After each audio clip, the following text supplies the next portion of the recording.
નમસ્કાર પરીક્ષાર્થી મિત્રો, આપ સર્વનું ફરીથી એક વખત સ્વાગત છે આપણા સૌની સહિયારી યુટ્યુબ ચેનલ એટલે કે વિદ્યા સંકુલ ગુજરાતીમાં. આજે આપણે ગુજરાતી વ્યાકરણની અંદર છંદ પરિચયનો ભાગ નંબર 2 જોવાના છીએ. આપણે ભાગ નંબર 1ની અંદર અક્ષરમેળ જે છંદ છે એ તમામે તમામ 11 અક્ષરથી લઈ અને 31 અક્ષર સુધીના જે અનુષ્ટુપ છંદ સુધીના જે છંદો છે એમની ચર્ચા કરી લીધી છે. તો ચાલો હવે આજે આપણે આ વિડીયો લેક્ચરની અંદર માત્રામેળ અને સંખ્યામેળ આ બંને છંદ જે છે એમની સમજ કેળવવાના છીએ. તો ચાલો થોડીક વૈદિક છંદો વિશેની માહિતી મેળવીએ જે તમારા જનરલ નોલેજ માટે ઉપયોગી છે. કે વેદ સંહિતામાં વપરાયેલા છંદો વૈદિક છંદ ગણવામાં આવે છે, જેવા કે અનુષ્ટુપ છંદ, ગાયત્રી, ત્રિષ્ટુભ, જગતી, ઉષ્ણીહ વગેરે જેવા જે છંદો છે એને વૈદિક છંદો કહેવામાં આવે છે. લૌકિક છંદ જે છે એમના મુખ્ય બે પ્રકાર પાડી શકાય, એક છે જાતિ અને એક છે વૃત્ત. જાતિ જે છંદ છે એમને માત્રામેળ છંદ કહેવામાં આવે, જ્યારે વૃત્તને અક્ષરમેળ છંદ કહેવામાં આવે છે. આ આપણે ભાગ નંબર 1માં જોઈ ગયા છે. એમની PDF આપણી ટેલિગ્રામ ચેનલ પર અપલોડ થઈ ગઈ છે. અને સાથે સાથે એક વાત કરી દઉં કે નીચે ડિસ્ક્રિપ્શન બોક્સની અંદર એ ટેલિગ્રામની લિંક પણ આપેલી છે. તો ચાલો જોઈએ માત્રામેળ છંદ એટલે કે જાતિ છંદ. તો દરેક છંદમાં અક્ષરોની લઘુતા દીર્ઘતા આધારે 2 માત્રા ગુરુ માટે અથવા તો 1 માત્રા લઘુ માટે વાપરવામાં આવે છે. જે રીતે આપણે લઘુ અક્ષરને યુથી દર્શાવતા હતા અને ગુરુ અક્ષરને આવી રીતે લીટી દ્વારા દર્શાવતા હતા, તે જ રીતે આપણે લઘુ માટે 1 માત્રા ઉપયોગ કરીશું, જ્યારે ગુરુ માટે 2 માત્રાનો ઉપયોગ કરીશું. જે કોઈ પણ નિયમ હતા છંદ માટેના લઘુ અને ગુરુ અક્ષરો કરવાના, જે આપણે ભાગ 1માં જોઈ ગયા છીએ, એ જ બધા નિયમોનું અહીંયા પુનરાવર્તન થવાનું છે કે ભાઈ કોની 2 માત્રા લેવી અને કોની 1 માત્રા લેવી. ત્યાં આપણે અક્ષરો ગણતા હતા એટલા માટે અક્ષરમેળ છંદ, અહીંયા આપણે માત્રાઓ ગણીશું એટલા માટે એને માત્રામેળ છંદ કહેવામાં આવે છે. માત્રાઓ ગણી અને લયબદ્ધ કરવામાં આવતા છંદને માત્રામેળ છંદ કહેવામાં આવે છે. માત્રામેળ છંદના અક્ષરમેળ છંદની જેમ નિશ્ચિત ગણ વ્યવસ્થા કે બંધારણ હોતું નથી. જે પેલું ય ય ય, ચ ચ ચ, મ, પછી મભન તત ગાગા આ બધા જોયા હતા ને, આ બધા બંધારણો છે એ અહીંયા માત્રામેળ છંદમાં લાગુ પડતા નથી, પરંતુ પઠન લય પ્રમાણે અમુક ચોક્કસ માત્રા જૂથોમાં વિભાજિત થાય છે, જેને સંધિ કહેવામાં આવે છે. અને સામાન્ય સંધિઓની ચર્ચા પણ અહીંયા આપણે કરી દીધી છે. માત્રામેળ છંદમાં સામાન્ય રીતે જોવા મળતી સંધિઓમાં એક છે ત્રિકલ સંધિ, એટલે કે 3 માત્રાઓ. આ 3 માત્રાઓ કઈ રીતે હશે? 2+1 અથવા તો 1+2, જે ખાસ કરીને જે ચોથો છંદ છે, આ ચોથા છંદની અંદર દરેક ચરણમાં એમનું આવર્તન થશે. ત્યાર પછી છે ચતુષ્કલ સંધિ, એટલે કે 4 માત્રા, જેમની અંદર આવી રીતે પુનરાવર્તન થાય 2+2 એટલે કે 2 માત્રા, અથવા તો 1+1+2. હવે આ જે છે એ ચતુષ્કલ સંધિ છે તે વધારે પડતી ચોપાઈ છંદની અંદર ચતુષ્કલનું 4 વખત આવર્તન થાય છે. ત્યાર પછી પંચકલ સંધિ, જેમાં 5 માત્રા હશે, જે ઝૂલણા છંદની અંદર પંચકલ સંધિનું 7 વખત આવર્તન થાય છે. ત્યાર પછી સપ્તકલ સંધિ, જેમાં 7 માત્રા, તે વિવિધ મિશ્ર પદોમાં ઉપયોગી છે. અને ત્યાર પછી અષ્ટકલ સંધિ, તો 8 માત્રા એ મોટા માત્રા મેળ પદોના આવર્તનોમાં ઉપયોગમાં લેવામાં આવે છે. ચાલો મિત્રો, તો હવે જોઈએ આપણો પહેલો છંદ છે જેમનું નામ છે ચોપાઈ છંદ. હવે ચોપાઈ છંદની અંદર કુલ કેટલી માત્રા? તો 24 માત્રા. આ યાદ રાખજો, કુલ માત્રાની સંખ્યા 24 છે, ચરણોની સંખ્યા 4, એટલે કે 4 લીટીની અંદર આ છંદને વિભાજિત કરેલો હોય છે. આવી 4. યતિ છે એ 15મી માત્રાએ મુકાય છે. યતિ એટલે જે આપણે અટકીએ છીએ ને અટક સ્થાન, એને યતિ કહેવાય. તો આ યતિ 15મી માત્રાએ આવે છે. આવર્તનની વાત કરીએ તો આની અંદર ચતુષ્કલ સંધિ આવે છે. દરેક પંક્તિમાં સામાન્ય રીતે 15 માત્રાઓ મળી અને કુલ 24 કે 26 માત્રાનું માળખું હોય છે. પંક્તિનો અંતિમ અક્ષર સામાન્ય રીતે ગુરુ કે લઘુ 2 અને 1ના ક્રમમાં હોય છે. જેમ કે વાત કરીએ ઉદાહરણમાં, કાળી ધોળી રાતી ગાય, પીએ પાણી ચરવા જાય. જુઓ, આ એક ચરણ કહેવાય, કાળી ધોળી રાતી ગાય, અને આ બીજું ચરણ છે પીએ પાણી ચરવા જાય. એમાં એના અંતિમ અક્ષરો કઈ રીતે હશે? તો કે ગુરુ અને લઘુ. તો જુઓ, 2 માત્રાવાળો જા એટલે ગુરુ અને ય એટલે લઘુ, 2 1. અહીંયા પારમાં પણ 2 1, અહીંયા પણ જુઓ 2 એક, અહીંયા પણ 2 1, બધાની અંદર તમે જુઓ તો છેલ્લા બે અક્ષરો ગુરુ અને લઘુ હશે.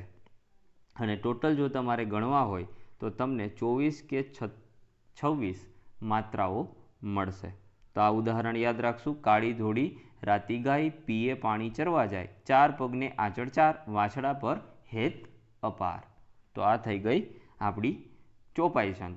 હવે આના સિવાય તમારે જો વધારે ડીપની અંદર જવું હોય તો આની બધી જ માત્રાઓ ગણી દેવાની, અથવા તમે ચાર ચરણને યાદ રાખો અને છેલ્લા અક્ષરોને યાદ રાખો કે ભાઈ આની અંદર કઈ સંધિ આવશે, તો ચતુષ્કલ સંધિ આવશે.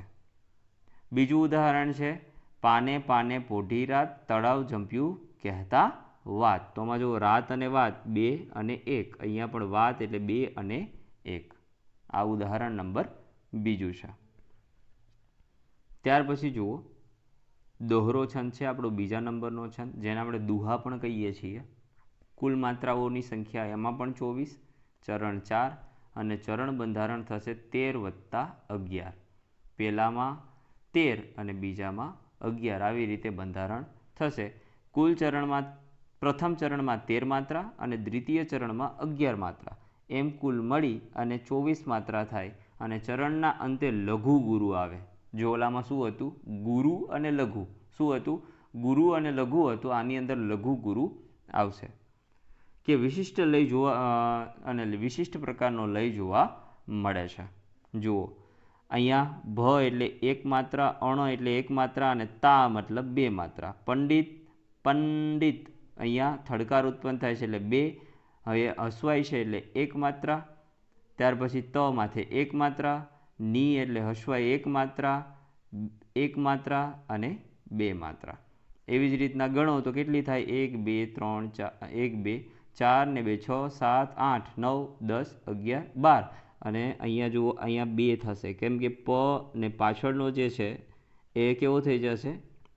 તો કે ગુરુ થઈ જશે. આ નિયમ આપણે ભાગ નંબર 1માં ભણી ગયા કે કોઈ પણ અનુસ્વાર આવતો હોય અને અનુસ્વારની તીવ્ર અસર દેખાતી હોય તો પાછળનો જે અક્ષર છે એ લઘુ હોય તો પણ કેવો બને? ગુરુ બનશે.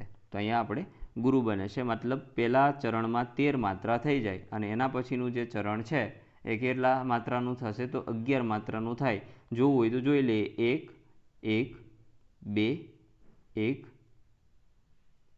1 2 2 1. તો 1 ને 1 2 2 4 6 7 8 9 10 અને 11. તો બીજું ચરણ કેટલાનું થયું? 11 માત્રાનું. એવી જ રીતના નીચે પણ હશે 13 અને 11 માત્રાના ચરણો. તો 13 અને 11 યાદ રાખીશું. 13 માત્રાનું પ્રથમ ચરણ અને દ્વિતીય ચરણ હશે 11 માત્રાનું. આવી રીતે કુલ 24 માત્રાઓનું ચરણ બનતું હોય તો એને શું કહેવાય? દોહરો કહેવાય. શું કહેવાય? દોહરો. ચાલો એના પછી જઈએ. જો એનું એક્ઝામ્પલ એ આપેલ છે, ભણતા પંડિત નીપજે, લખતા લહ્યો થાય, કૂવો ખણતા કૂપ બને, મરક મન મીર થાય. ત્યાર પછીનો ત્રીજો આપણો છંદ છે ચોરઠો. એમની અંદર એક કુલ માત્રા 24, ચરણ કેટલા? 4. પણ એનું ચરણ જુઓ, ચોરઠો અને દોહો આ બંને યાદ રાખજો. આના બંધારણમાં આગળ પ્રથમ ચરણમાં 11 અને પાછળના ચરણમાં કેટલા? તો કે 13 હશે. દોહરાથી ઉલટું. દોહરાથી કેવું? ઉલટું. ચોથા છંદમાં યાદ રાખવાનું, પ્રથમ જે પંક્તિ હશે એમાં 11 અને બીજી જે પંક્તિ હશે એમાં 13 માત્રાઓ થશે. હવે માત્રા ગણતા તમને આવડી ગઈ છે. નિયમોને આધીન માત્રાઓ ગણવાની. એટલે પહેલા ચરણમાં જો 11 અને બીજા ચરણમાં 13 થતી હોય તો આંખો બંધ કરીને ચોથો છંદ પસંદ કરી લેવાનો છે. આમાં અક્ષરો ગણવાના નથી. હવે વહાલા તારા વરણ સ્મરણમાં પણ સાંભળે, ઉઠે તીણી ચીસ, પંજે પકડ્યું પંખીડું. તો આ છે ચોથો છંદ. એના પછી છે હરિગીત. કયું છે? હરિગીત. હવે આ 28 માત્રાનો છંદ છે, જેમાં 4 ચરણ હશે. કુલ 4 ચરણ મતલબ 4 પંક્તિઓ હશે. અને યતિ છે તે 14 અને 16મી માત્રાએ આવશે. ઓકે, તો 28 માત્રાઓ આપણે ગણી દઈએ તો આપણો જે છંદ છે એ કયો થઈ જશે? હરિગીત થઈ જશે. તો જુઓ, આ પ્રેમ સંસારી તણો તુજ તેજ જેવો છે નહીં, ઝાંખા ઝડક ઝૂંડો મહી, ચકોર ચિત હરખાઈ રહી. તો આ છે આપણું હરિગીત. અને બીજું જો ઉદાહરણ જોવું હોય તો નહીં સ્નેહ માયા મોહ બંધન, નહીં સ્નેહ માયા મોહ બંધન સ્નેહ વિસ્મય પાસ છે. તો આ એનું સેકન્ડ એક્ઝામ્પલ છે. આના ચરણો હવે તમને ગણતા આવડી ગયા છે તો તમે તમારી રીતે ગણી લેજો. એમના પછી પાંચમો છંદ છે છવૈયા. કયો છે?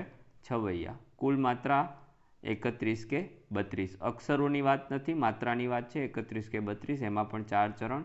16માં અને 21માં પદ્ય ઉપર યતિ મૂકવામાં આવે છે. માત્રા એ યતિ આવશે. ઉદાહરણ જોઈએ. દેખ બિચારી બકરીનો પણ કોઈ ન જાતા પકડે કાન. દેખ બિચારી બકરીનો પણ કોઈ ન જાતા પકડે કાન. અને બીજું થશે પુષ્પતણી પાંદડીએ હસવું હોય ચિરંતન હાસ. એટલે કે પુષ્પતણી પાંદડીએ હસવું હોય ચિરંતન હાસ. એમના પછી છે ઝૂલણા છંદ. કયો છે? ઝૂલણા. જેની માત્રા છે 37. યતિ 10, 20 અને 30 માત્રાએ. વિશેષતા એ છે કે આ નરસિંહ મહેતાનો સૌથી પ્રિય છંદ હતો. કોનો? નરસિંહ મહેતાનો. આ છંદ પંચકલ સંધિના 7 વખત પુનરાવર્તન અને અંતે વિશિષ્ટ લયથી બને છે. મહાકવિ નરસિંહ મહેતાના પ્રભાત્યા મોટે ભાગે ઝૂલણા છંદમાં જ રચાયેલા છે. ઉદાહરણ જોવું હોય તો આપણે જોઈ શકીએ. જાગને જાદવા કૃષ્ણ ગોવાળિયા તુજ વિના ધ્યાનમાં કોણ જશે. આ કયા? તો કે ઝૂલણા છંદમાં લખેલું છે પ્રભાત્યું. અમ સ્નેહ ધન કુસુમ વન વિમલ પરિમલ ગહન નિજ ગગન મહી ઉત્પંથ પામે સૌરભ લહરી રાત સારી. તો આ પણ આપણા ઝૂલણા છંદનું એક્ઝામ્પલ છે. હવે એમના પછી આપણા અંતિમ અને ત્રીજો પ્રકાર છે સંખ્યા મેળ છંદ અથવા તો અક્ષર મેળ છંદની વાત કરીએ. એનો વિશિષ્ટ પ્રકાર છે. આ પ્રકારના છંદમાં માત્ર અક્ષરોની કુલ સંખ્યા નિશ્ચિત હોય છે, પરંતુ કોઈ ચોક્કસ લઘુગુરુનું બંધારણ હોતું નથી. બંધારણ નહીં, ખાલી અક્ષરો ગણી દેવાના. જેમાં પહેલો છે મનહર છંદ. કયો છે? મનહર. એમાં કુલ અક્ષર 31 હશે અને પંક્તિ વિભાજન 16 + 15માં થશે. અંતિમ અક્ષર ગુરુ હશે. કેવો હશે? ગુરુ. શરણાઈવાળો 7 વર્ષ સુધી શીખ્યો તોય પણ પૂરો શરણાઈવાળો બનતો નથી. ઓકે. ત્યાર પછી ઉદાહરણમાં આ ઉદાહરણ અડધું લખેલું છે મિત્રો, તમે જરા જોઈ લેજો. પિત્તળનો, પ્રીતના, પતંગનો, પોથીનો.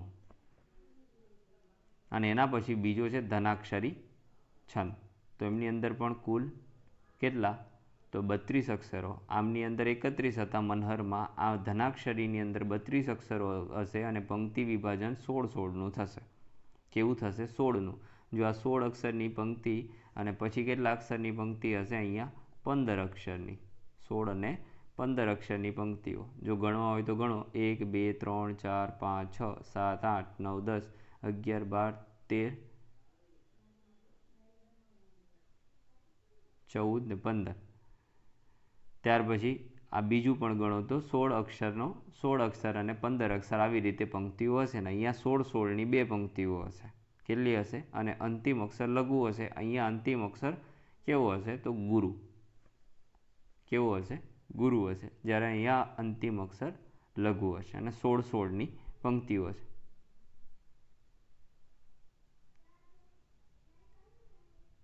ચાલો તો મિત્રો, આ હતું સંપૂર્ણ એટલે સંપૂર્ણ આપણા છંદનું ટૂંકું પણ ખૂબ સારું સોલ્યુશન.